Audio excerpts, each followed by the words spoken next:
This is the Brave New Coin Crypto Conversation, hosted by Andy Pickering.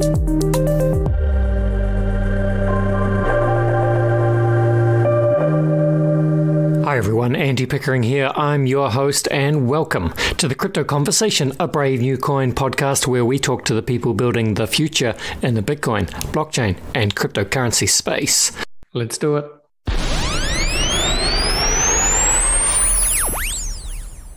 My guest today is Rosen. Rosen is a core contributor at Azero, I hope I'm saying that right, an infrastructure liquidity layer for on-chain predictions, utilizes an intriguing liquidity pool design, the liquidity tree. We'll learn about this today, which of course creates and maintains market liquidity. Welcome to the show, Rosen.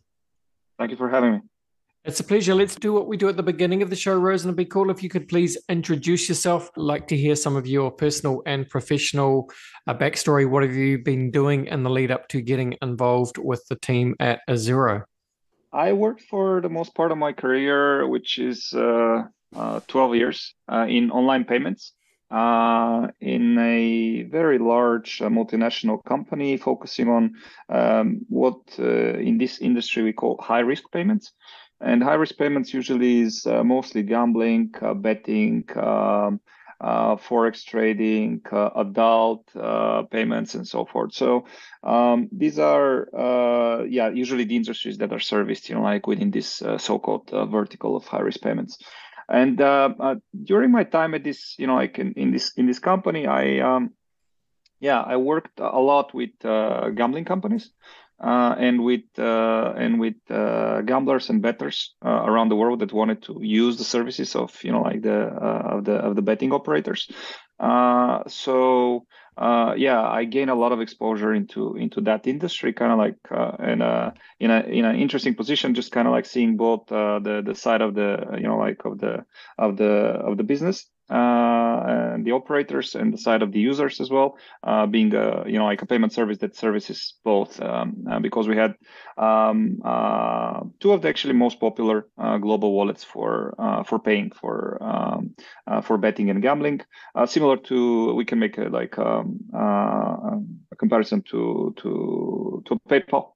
For example, but very specific, in that industry.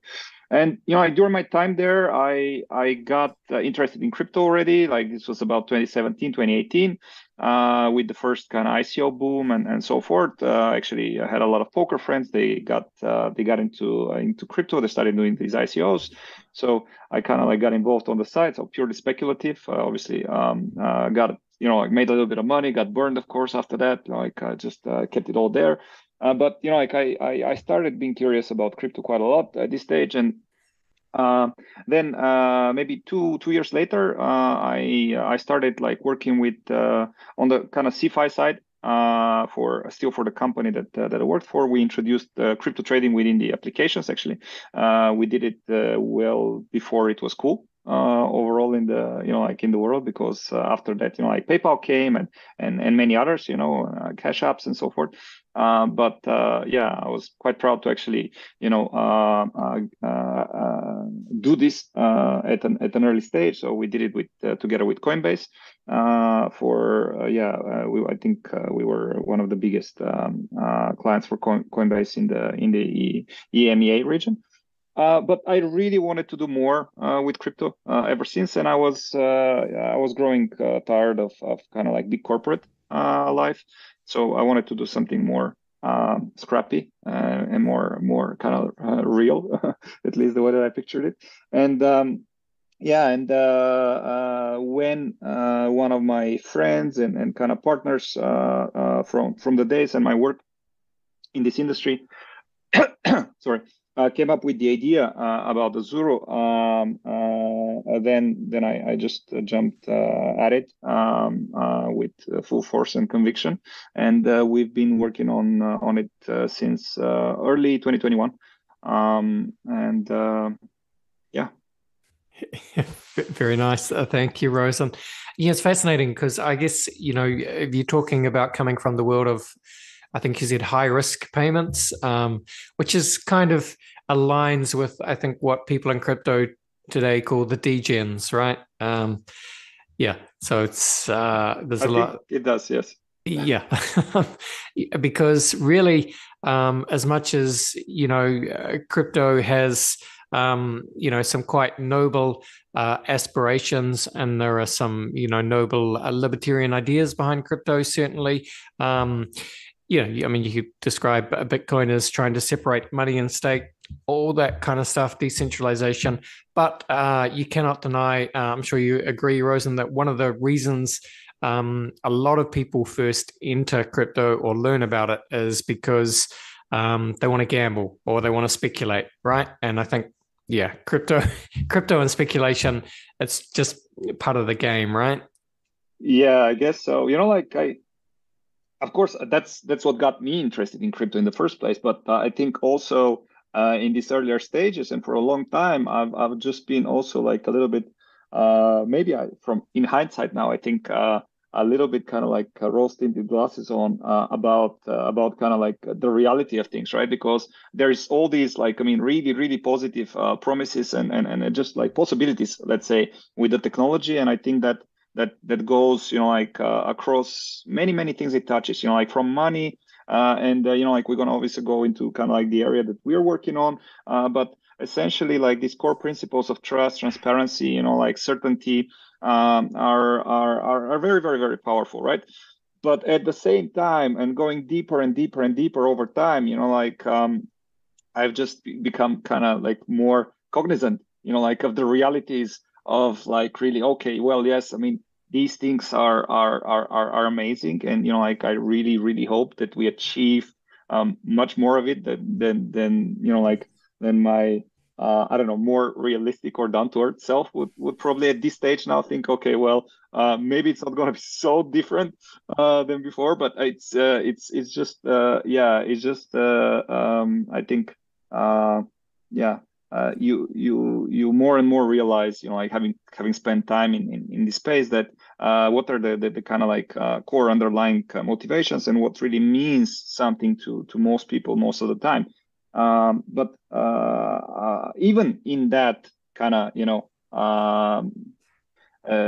meaning of like being a degen or gambling or speculation, etc., etc. I think like you can make improvements. You can make improvements in the environment. You can make improvements in the technology, because these are really kind of deeply ingrained things, part of our kind of like culture and even genes. We won't risk, right? Maybe it's more and more prominent now with like kind of online becoming such a huge part of our lives and making things easier. But at the same time, I hope that like at the technological level, we will allow for some of these things to happen in a better way, because they will happen anyway. Yeah. Like they will not stop. Yeah, that's exactly right. That's well said. And, you're right, because prediction markets were actually, there were a few big projects back in, I guess, the ICO boom, some early projects that were about prediction markets that were maybe a little bit too early, but now, 6 or 7 years later, yeah, the time is right for I guess on-chain prediction markets are definitely a thing. So give us the kind of high-level summary then of what Azura is, and what's the vision? What are you guys building? Sure. Well, there's a couple of kind of like ways that we can look at it. So I'll just take your kind of intro from the prediction markets angle, but I mean there's other angles that we can kind of like describe it from.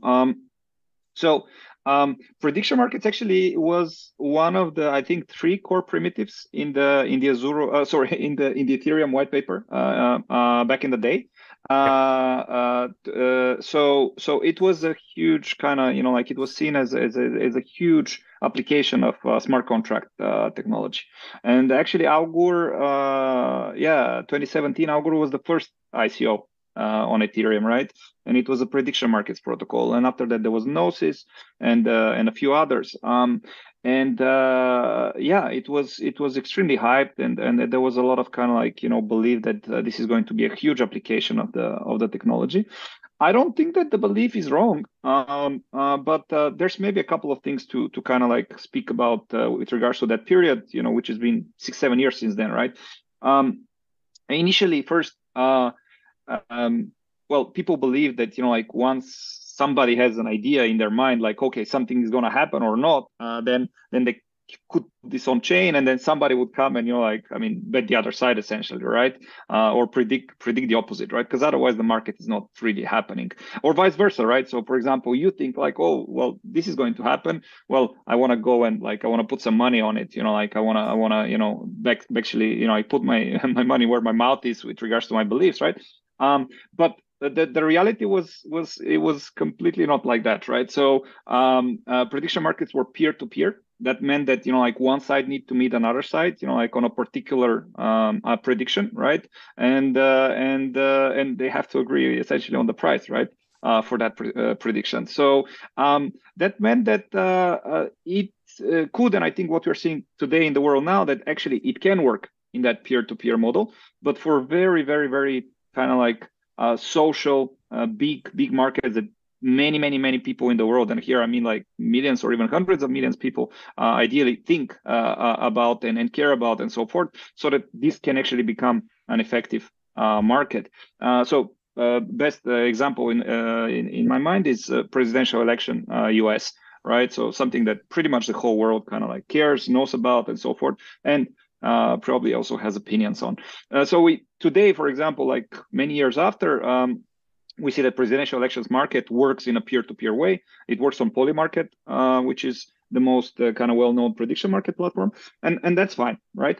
And there's usually maybe, I don't know, like a couple of tens of markets that fall into that category, right? Where it's just big enough, that there's people coming and like betting each side or predicting each side, and it works. However, back in the day, first,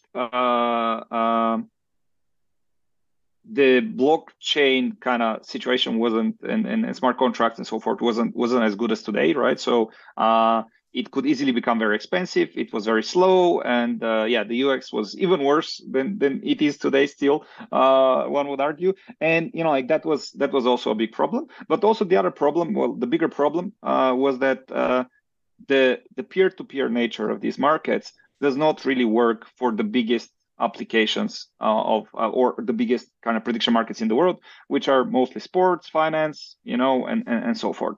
And sports in particular, you have like hundreds of or thousands of events happening every day across a variety of sports, and you have like thousands of markets under like these events, actually tens of thousands or maybe even more on a day-to-day basis, right? So this is extremely kind of stretched and long tail. This is very high frequency, and the core principle of peer-to-peer markets were just completely incapable of dealing with the problem. That basically meant like, if I want to bet on something, I want to go and I want to like find the market, like, so who's playing who today, and then I want to type it, I want to see it, and then I want to place my bet, right? And the reality was like the market might be there, but there isn't anybody like dealing with liquidity on the other side, because they're just no one, right?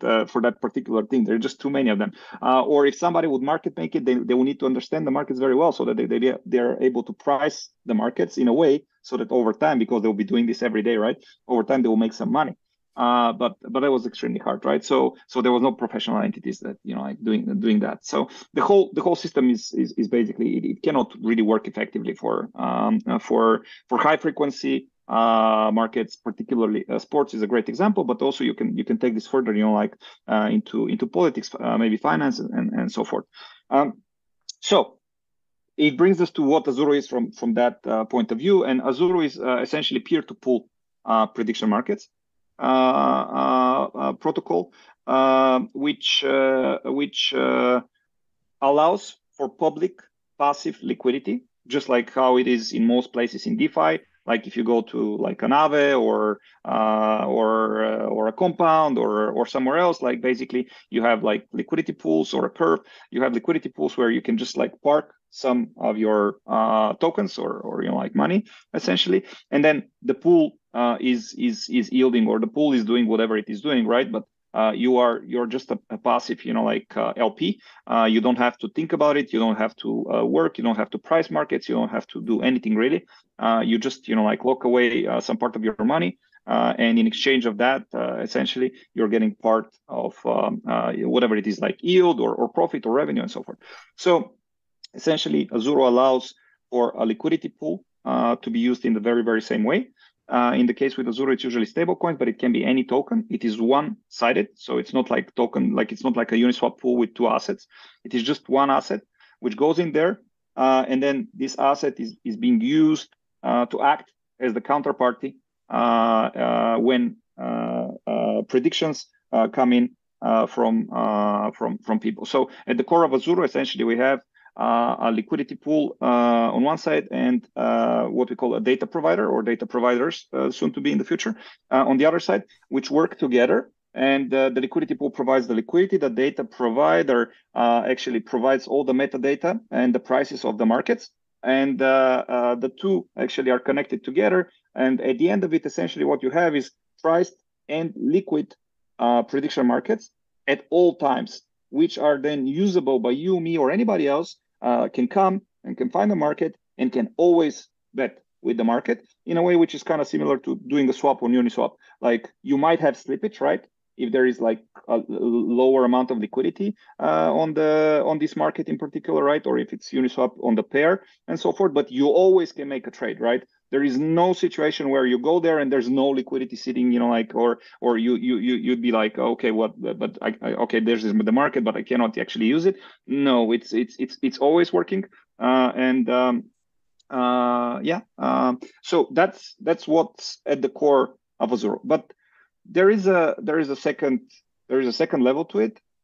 Essentially, Azuro is like, if we use more traditional words, Azuro is a B2B protocol. That means that on the Azuro level, what happens is that the liquidity is dealt with, the pricing of the markets is dealt with, and the settlement via the smart contracts, right? So the payments between, the money coming in from the people who predict, or the LPs on the other side, and the money coming out, once the markets are resolved and being spit out by the smart contracts to the people who predict. But that is at the protocol level. And then Azuro wraps this whole thing up in what we call tooling. So that's an SDK, but not only an SDK, and other tools that can be used essentially from external builders, applications, widgets, integrations, whatever it is, that they can actually plug in to the protocol and take these priced, liquid, and settled markets and create user experiences from it. And in the most straightforward case, that is basically like a betting website or a betting application. So Azuro abstracts essentially the backend of the traditional kind of betting business and leaves only the UX and marketing part to be done by applications. Which we can speak about like separately, because probably that's probably what I'm more excited about, even though like peer-to-pool is great, and the way that we've done it with Azuro is really fantastic, given that the problems are really tough in regards to how to achieve that thing on chain. But me personally, I'm actually more excited about the other side, which is abstracting this whole kind of complexity about liquidity and the pricing of the markets, and then allowing the applications to just take this further, however they like, which is an immense change, an immense kind of bringing down of the barriers to entry, in the traditional kind of betting industry or betting businesses and operators. Well, let's talk a little bit about that then, Rosen, because I've seen, I read I think it's a blog kind of post that you wrote, right? Which I think this is what you're starting to talk about now. It's called A Love Story Between the Gambling Industry and Crypto, What Was and What's to Be. And you kind of lay out, I guess some of the problems with crypto payments, and you talk about the early kind of online gambling and Gamblefy, and how that was more of a narrative LARP or a Fugazi.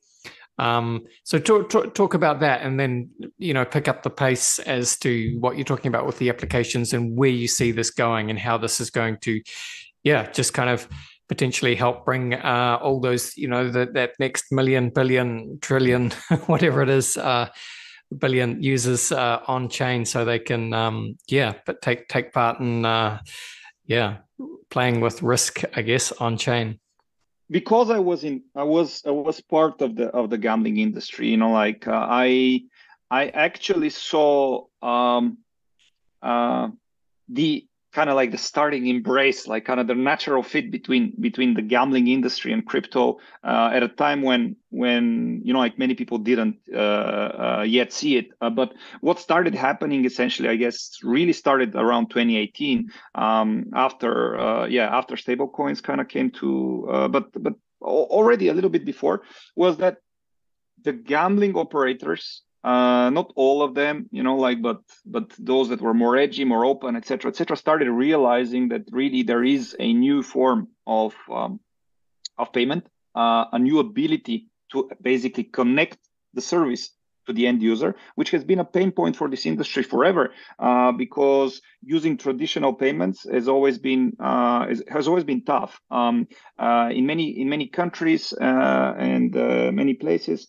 For example, card payments are for gambling would fail, and there is particular coding about transactions that these high risk industries basically have to code their transactions in a particular way. So, but the bottom line reality was that paying for to go and bet somewhere, essentially to go and give your money to like a betting operator so that you can bet, was always very hard, right? So, and this was a pain point for the operator, of course, because they wanted to connect their service to the end user, and in many places in the world that was nearly impossible, right? So there was like local payment operators, there was like cash cards where you go and buy like a card like at a kiosk, and then you give cash, and then you can use this online and so forth. So there was many like weird to like many other industries, like payment options, just because cards would not work in so many places, or they would not work too well.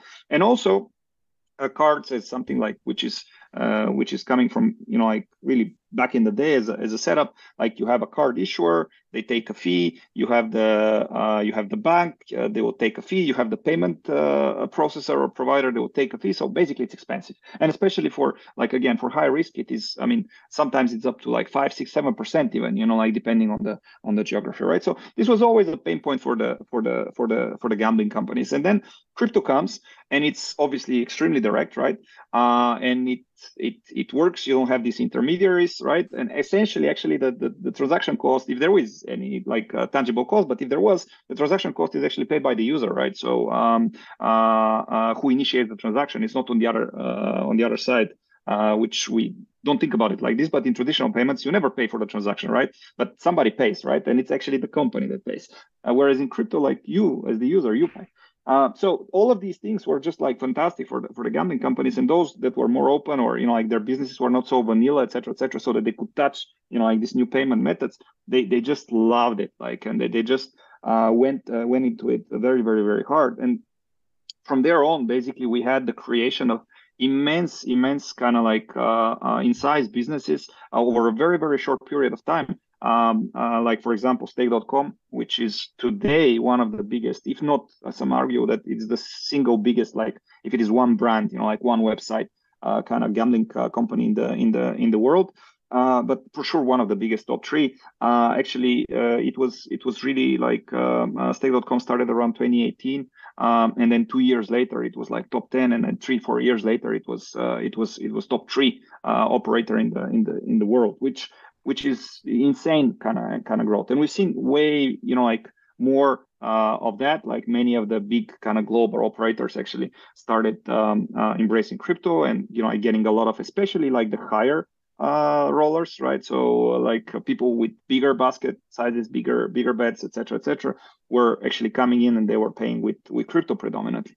So I was seeing this, like being part of that industry. And Then only later, we started seeing actually what you're speaking about, right? The appreciation for like the reality. Like, I mean, everybody in crypto wants speculation. They actually are really actually gambling, but they're sometimes gambling with like what we call gambling in the traditional world, which is like, I don't know, a sports bet or like a poker or like a casino game or a roulette table or whatever. But the reality was people were really gambling in crypto. But they were just gambling with different things, right?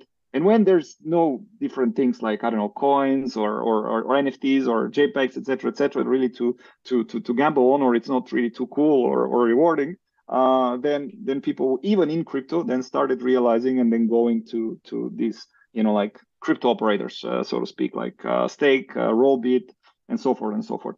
But um, but the reality is like there was never GambleFi or anything like this. Although like in crypto we produced this narrative, right? So that it sounds more kind of like real or on chain or edgy. Like there was GambleFi, right? But GambleFi never was, right? I mean, Stake and Rollbit and so forth. They're just like they're traditional centralized gambling operators that accept crypto payments or they accept only crypto payments. And some of them, like Robbit, for example, they sprinkle in like a token and there's some buyback and burn and so forth and so forth. But the end reality is still like a completely like centralized entity without transparency. And then we called it GambleFi.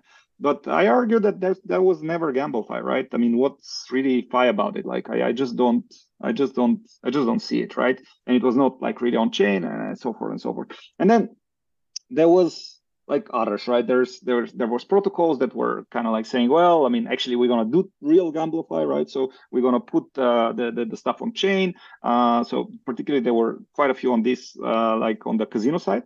Which is quite easy. Like, I mean, they produce some very rudimentary games on chain, like games of chance, right? So, like dice and roulette and some other stuff like, coin toss, whatever. So really simple stuff. And then they said like, well, this is GambleFi because like it's on chain, and I mean maybe you can take it, then you can use it or put it in an application, etc., etc. But most of them were really like LARPers, like they didn't really create anything. They just launch a token and stop building or just like outright rugged or scammed, etc., etc. So pretty ugly stuff, as we see in many places where like hype builds up in crypto. And yeah, what I'm speaking of is like really what I believe and what I see is the real advent, like in the real creation of actual GambleFi. And my argument here is pretty simple. In the world today, like we have like this huge, immense global industry, which is however you want to call it, betting, gambling, or predictions, like if we want to use the crypto kind of high nose term.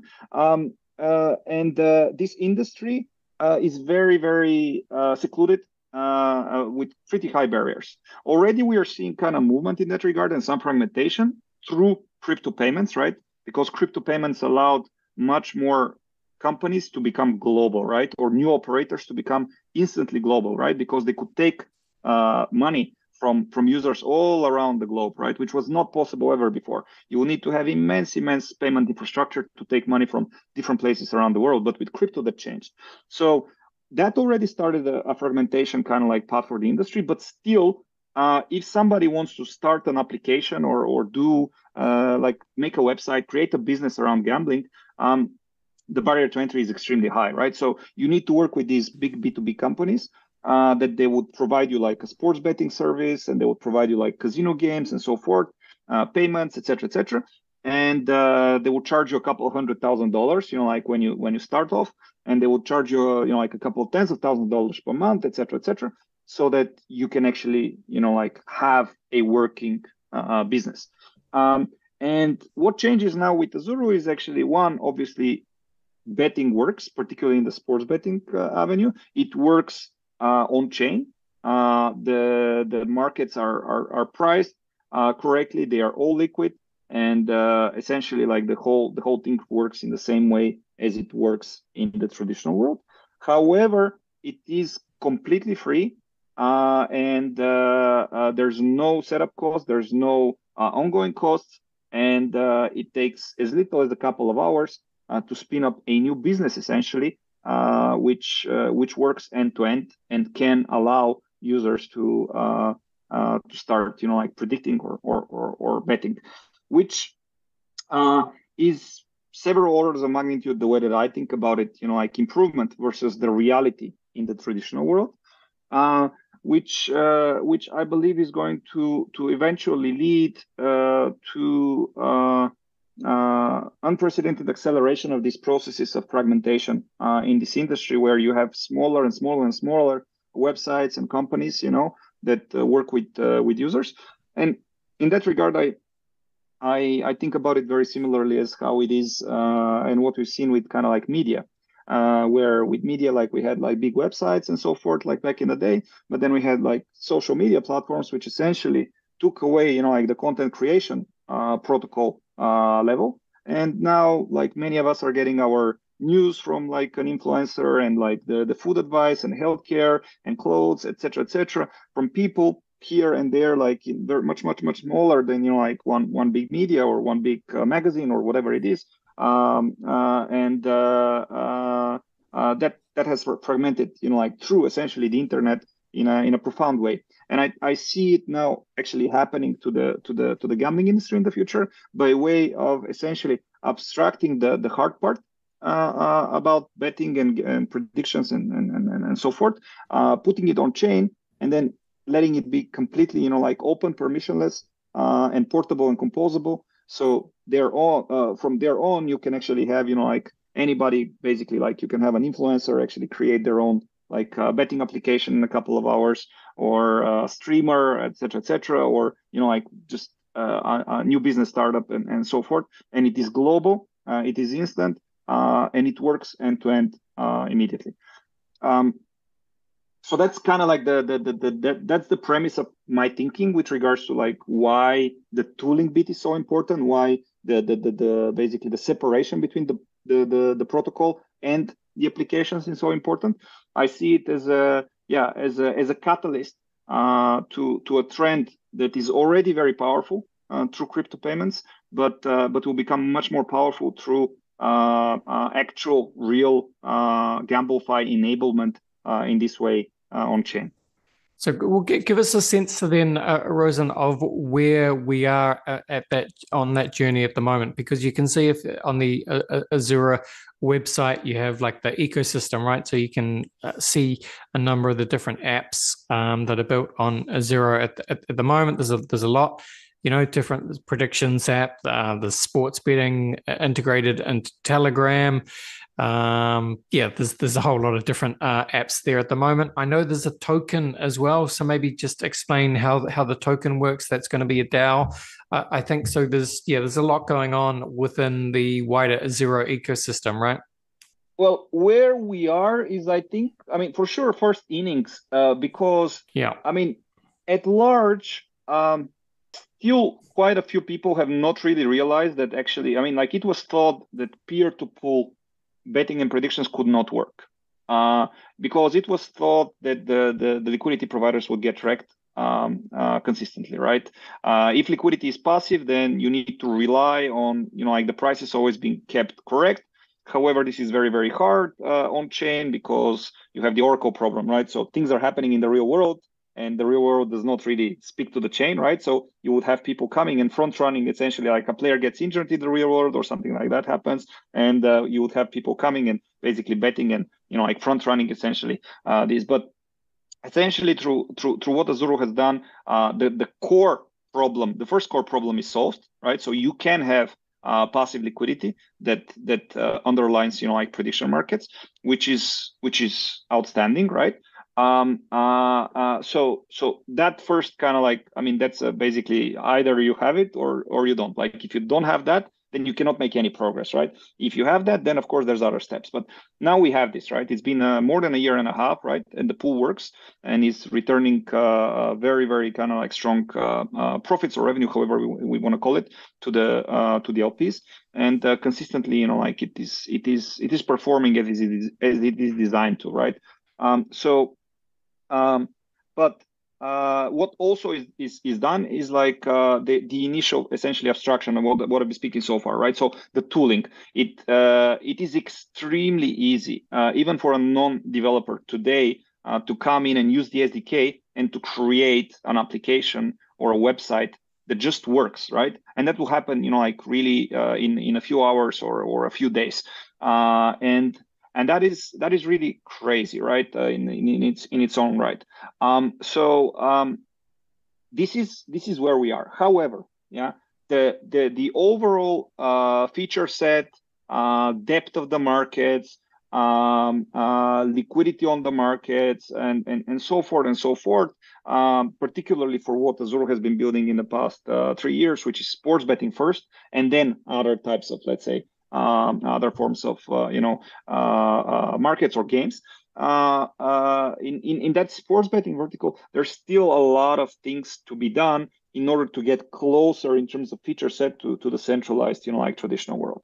And in that sense, we are still very early, right? So there's still a lot of improvements that can be done, but the core concepts, right, I think has just two tenets, right? And the one is like, well, the liquidity pool works, right? So this whole thing basically actually works on chain. And two, it is abstracted. So all the liquidity and the pricing and the settlement is actually on the protocol, and that of course also works. And the applications come on top. So these two core principles or like pillars in this whole thing, they are there. Yeah. So, however, in order for this to really get much closer to the experience that the user would feel if they go to a centralized like website, or application, etc., and like the many different options they would have, like to interact with the markets, be it like a football game or basketball or whatever it is. Again, still speaking about sports. Yeah, there's still kind of like much more distance to be covered. So in that sense, I think like we have dealt with the first two. Like one is a problem and the other is an opportunity, and both of them are now a reality.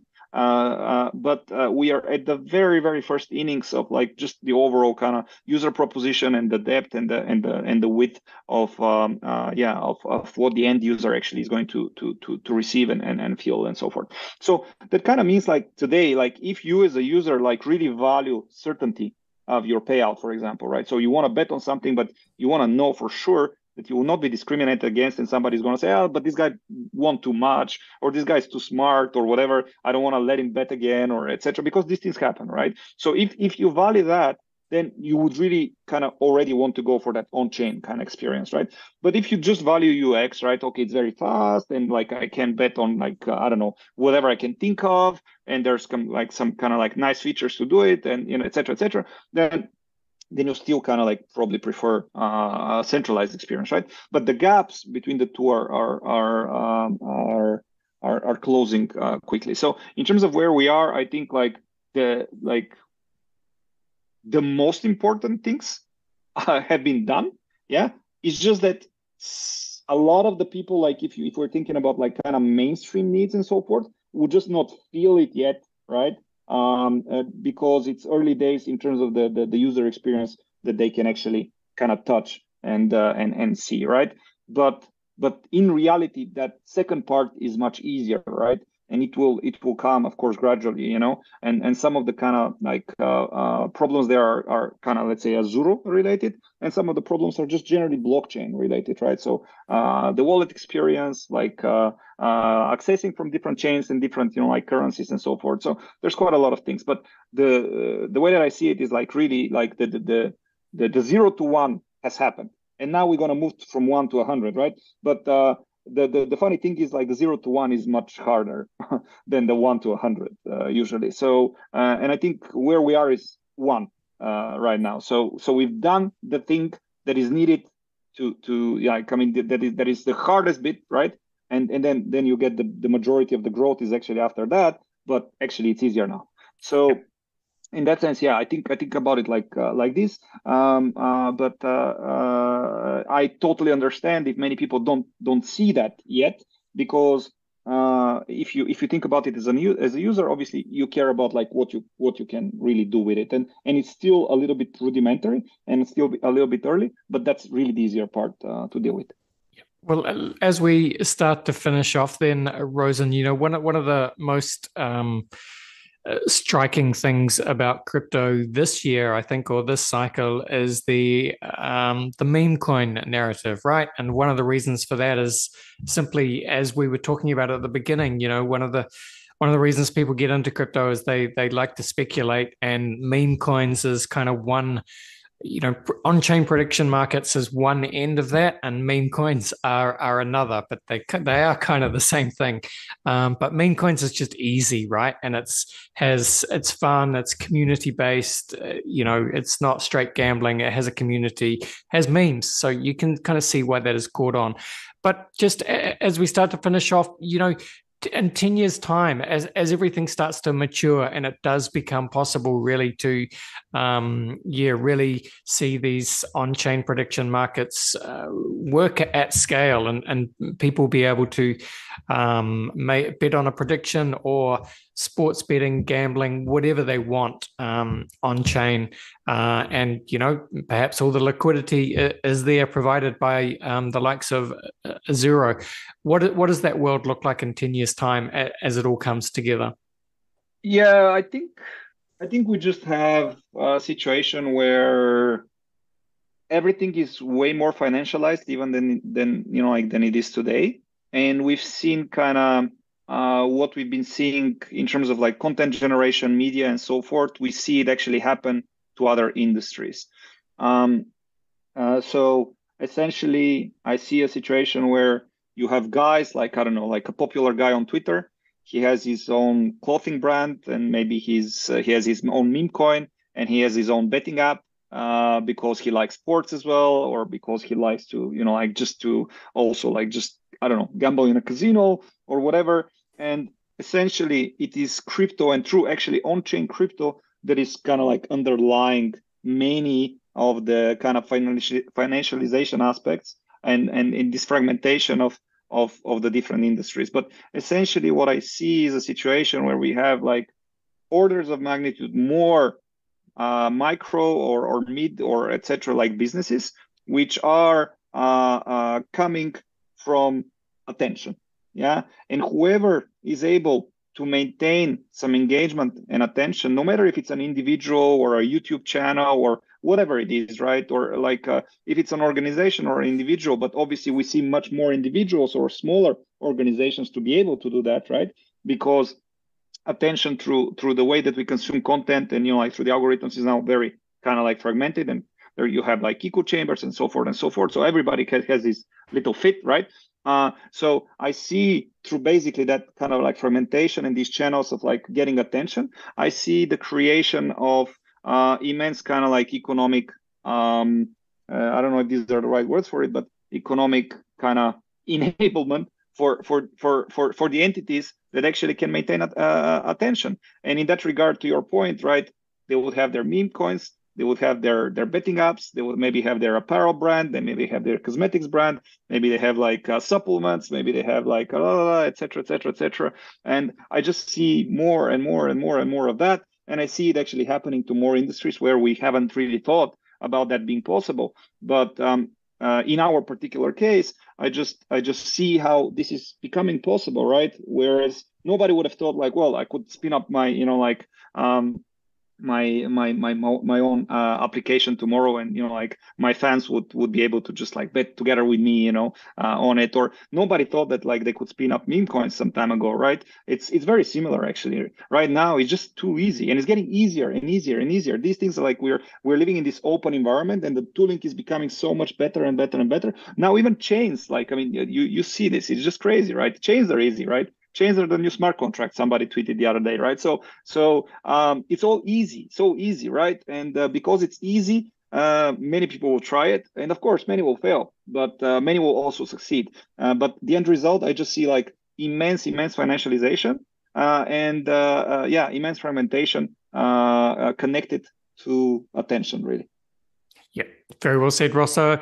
All right, please finish this off just by telling people where they can go to, look at what you guys are building with Zero, maybe get involved, maybe just look at the different applications that are already out there and place their bets, place their predictions. What should people do? Where should they go? Azuro.org. And from there on, like, you can go in any direction. You can go to the application, that's app.azuro.org. You can become an LP if you want to just like passively participate. You can check the applications and go and use the applications if you want to, or you can go to gem.azuro.org, which is the docs, and you can build. And you can become a business owner in your own right. So Azuro.org. Awesome. Thank you so much, Rosen. All the best, and bye for now. Thank you so much, Andy. Bye-bye. All right, there you go. That was Rosen from Zero. All things on-chain prediction markets, really, which, I guess, as we talked about at the beginning, often spoken about as, an early use case for smart contract platforms, mentioned, as Rosen said, in the Ethereum white paper, but now it's, suddenly a thing again, which is amazing to see. Thank you for watching. Thank you for listening. We've reached the end of another show. Thanks, team. This was The Crypto Conversation for Brave New Coin. Bye for now. See ya.